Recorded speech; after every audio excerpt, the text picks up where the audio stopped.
हाय friends, मैं Meena Pandey. Welcome back to my channel serve with love.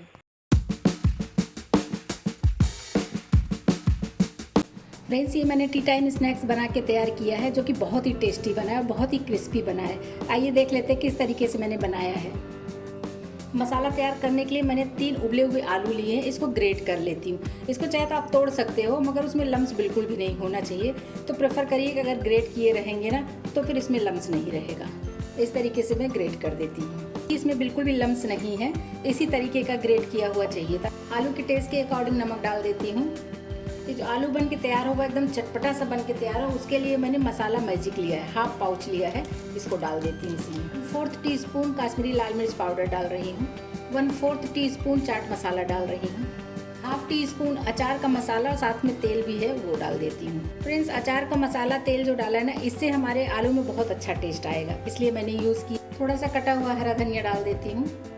आलू में अच्छा बाइंडिंग आए, और जो स्नैक्स बना के तैयार करूँगी वो तलने के बाद बाहर नहीं निकलना चाहिए। ऑयल में जब तलूँगी तो उसके लिए मैंने 1 टेबल स्पून कॉर्नफ्लोर लिया है। फ्रेंड्स, आपकी अपनी चॉइस है, अगर पसंद हो तो ही डालिएगा, मगर ये कॉर्नफ्लावर डाल देने से ना इसमें बाइंडिंग बहुत अच्छी आ जाएगी। और जब हम स्नैक्स बना के तैयार करेंगे और उसको तेल में फ्राई करेंगे ना, तो वो हमारा स्नैक्स में से आलू निकल के बाहर नहीं आएगा। तो इसलिए मैंने डाला है। अगर आपको कॉर्नफ्लावर नहीं पसंद है तो आप चावल का आटा भी डाल सकते हो। तो फ्रेंड्स, ये देखिए बहुत अच्छे तरीके से मसाला भी हमारा बन के तैयार हो गया है। 1 कप गेहूं का आटा ले लिया है। हाफ टी स्पून अजवाइन लेके क्रश करके डाल देती हूँ। आटे में टेस्ट के अकॉर्डिंग नमक डाल देती हूँ। मोयन के लिए 2 टेबल स्पून रिफाइंड ऑयल डाल रही हूँ। पहले अच्छे तरीके से तेल को, जो मोयन डाला है ना, उसको अच्छे तरीके से मिक्स कर लेना है, ताकि आटे के कोने कोने तक वो मोयन पहुँचना चाहिए। तभी जो हमारा स्नैक्स बनेगा ना, वो क्रिस्पी बनेगा। क्योंकि ये गेहूं के आटे का बना रही हूँ, तो इसलिए जो है तेल को हर एक कोने कोने में पहुँचना चाहिए। मतलब कि आटे का एक एक कण में देखिए ये पहुँच चुका है। तो बस अभी थोड़ा थोड़ा पानी डाल के इसका मैं एक हार्ड सा डो तैयार कर लेती हूँ। तो ये देखिए फ्रेंड्स, आटा हमारा इकट्ठा हो गया है। इसको अब इतना हार्ड है, इसमें अब पानी की ज़रूरत नहीं है, लेकिन इसको अच्छे तरीके से 2 से 3 मिनट तक अच्छे तरीके से सॉफ्ट आटा बन के तैयार हो जाएगा। तो ये देखिए फ्रेंड्स, आटा हमारा इकट्ठा हो गया, अच्छे तरीके से ये सॉफ्ट भी हो गया है। लेकिन इसको कम से कम 5 मिनट के लिए ऐसे छोड़ देना है। तो एक ही बाउल ले लिया, इसी से ऐसे कवर कर देती हूँ और 5 से 7 मिनट के लिए ऐसे छोड़ देती हूँ। तो आटा चेक कर लेती हूँ एक बार। आटे के ऊपर हल्का सा तेल ऐसे डाल के अब इसको फिर से, इससे आटा हमारा चिकना भी हो जाएगा और सॉफ्ट हो जाएगा। एक बार फिर मैं इस तरीके से हाथ लगा दे रही हूँ। आटा हमारा अच्छे तरीके से सेट हो चुका है। आटे में से मैंने 2 बड़े बड़े ऐसे पेड़े ले लिए हैं। इसका हमें रोटी बेलना है, दोनों पेड़ों का, मतलब 2 रोटियां बड़ी बड़ी सी हमें बेल लेनी है। हल्का सा आटा डस्ट करके इसकी मैं रोटी बेल लेती हूँ। आटा लगा के इस तरीके से जिससे रोटी बेलते हैं ना, बड़ी सी एक रोटी बेल लेती हूँ मैं। तो ये देखिए फ्रेंड्स, चकले भर की मैंने रोटी बेल ली। इसी तरीके से दूसरी रोटी भी बेल लेती हूँ। तो ये देखिए मैंने 2 रोटियाँ बेल ली हैं, बिल्कुल बराबर की दोनों रोटियाँ बेली हैं। जैसे ऊपर नीचे अगर लगा दो ना, तो दोनों रोटियाँ एक बराबर की ही हैं। तो इसके ऊपर मुझे आलू का, जो आलू अभी बना लिया ना, उसको आलू लगाना है। तो इसके ऊपर मैं हल्का सा पानी ऐसे ग्रीस कर दे रही हूँ। इस तरीके से पानी लगा दूंगी ना, तो आलू हमारा अच्छे तरीके से इसमें चिपक जाएगा। ऊपर वाले पे लगाने की ज़रूरत नहीं है, बस नीचे वाले पे ऐसे लगा दे रही हूँ। इधर जो मैंने आलू बना लिया ना, वो आलू लेके पूरे रोटी पे हमें ऐसे फैला देना है। ऐसे पतला सा लेयर करके पूरे रोटी पे फैला देती हूँ। जितना आलू लगेगा उतना ही लगाएंगे, बहुत ज़्यादा डालने की ज़रूरत नहीं है।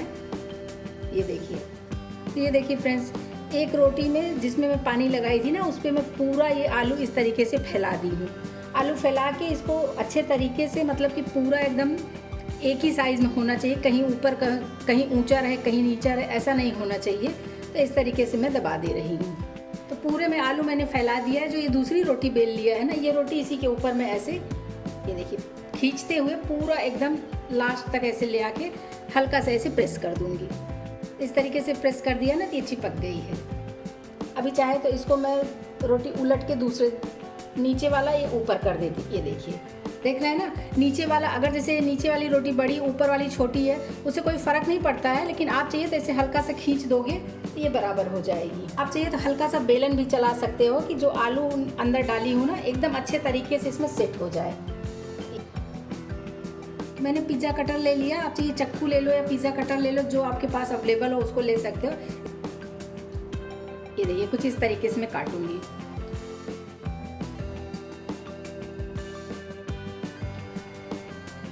तो देख रहे हैं ना, बहुत चौड़ी चौड़ी नहीं काटा है, इसे पतली पतली मैंने काट लिया है। इसको हमें ऐसे ट्विस्ट करना है, ये देखिए इस तरीके से ट्विस्ट कर देंगे ना। तो आप चाहिए तो ऐसे फ्राई कर लो, या फिर इसी को आप इस तरीके से, ये देखिए इसे सर्कल सा बना दो।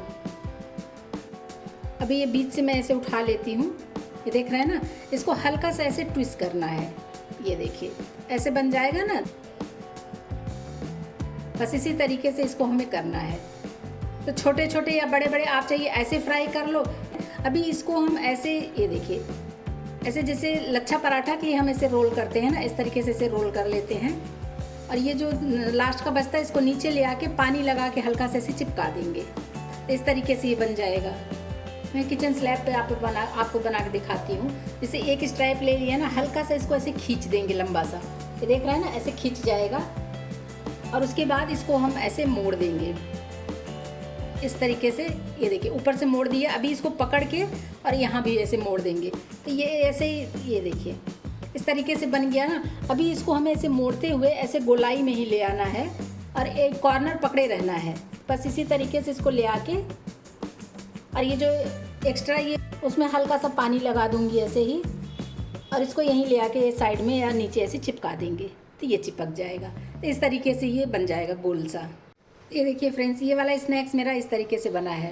ना ही कचौड़ी है ना ही समोसा है, लेकिन बहुत ही टेस्टी बन के तैयार होता है।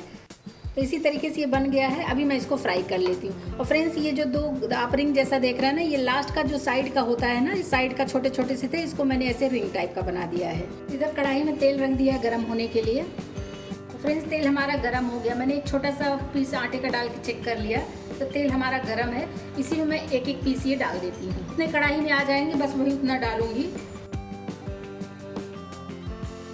अभी के लिए गैस मैंने मीडियम टू स्लो पे किया है। बस ऐसे धीरे धीरे इसको मैं पकने देती हूँ। ये हल्का हल्का इसका कलर चेंज हो रहा है, तो इसको मैं पलट देती हूँ। और ये कढ़ाई में बिल्कुल भी चिपकेगा नहीं फ्रेंड्स। इसको ऐसे पलट पलट के क्रिस्पी गोल्डन करके इसको मैं निकाल लूँगी। बहुत ही शानदार स्नैक्स बन के तैयार होता है। और फ्रेंड्स, आलू में जो मैंने कॉर्नफ्लावर डाल दिया 1 टेबल स्पून ना, उसकी वजह से ये आलू हमारा निकल के बाहर भी नहीं आएगा। तो बहुत शानदार तरीके से स्नैक्स बन के तैयार हो जाएगा। बस इसको हम क्रिस्पी करके निकाल लेंगे। इसी तरीके से जितना भी बना लिया है उन सबको ऐसे में तेल में फ्राई कर लूँगी।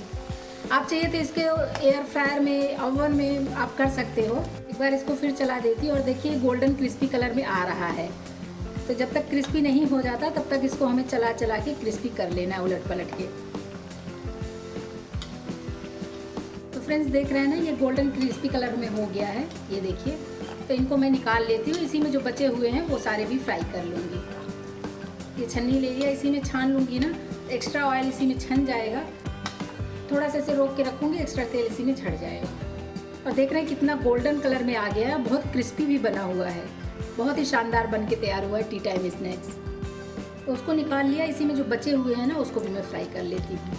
गैस को अभी बिल्कुल स्लो पे कर दिया है, क्योंकि तेल गर्म है, इसलिए स्लो पे ही रखेंगे अभी के लिए। सेम उसी प्रोसेस से इसको भी फ्राई कर लूँगी। और फ्रेंड्स, आवाज़ सुनिए, बहुत ही क्रिस्पी बन के तैयार हुआ है ये स्नैक्स। फ्रेंड्स, एक पीस मैं इसको तोड़ के दिखाती हूँ, कितना क्रिस्पी और कितना यमी बना हुआ है। ये सुन रहे हैं ना, आवाज़ तोड़ने की आवाज़ आ रही होगी, लेकिन बहुत ही टेस्टी बन के तैयार हुआ है। ये देखिए इस तरीके से लेंगे, और ये टमाटो केचप हो, चाहे शेजवान चटनी हो, हरी चटनी हो, किसी के भी साथ खाएंगे, बहुत ही टेस्टी बना है। आप चाहे टोमेटो केचप के साथ खाइए, हरी चटनी के साथ खाइए, बहुत ही टेस्टी बना है। एक बार बना के तो देखिए, सबका फेवरेट हो जाएगा।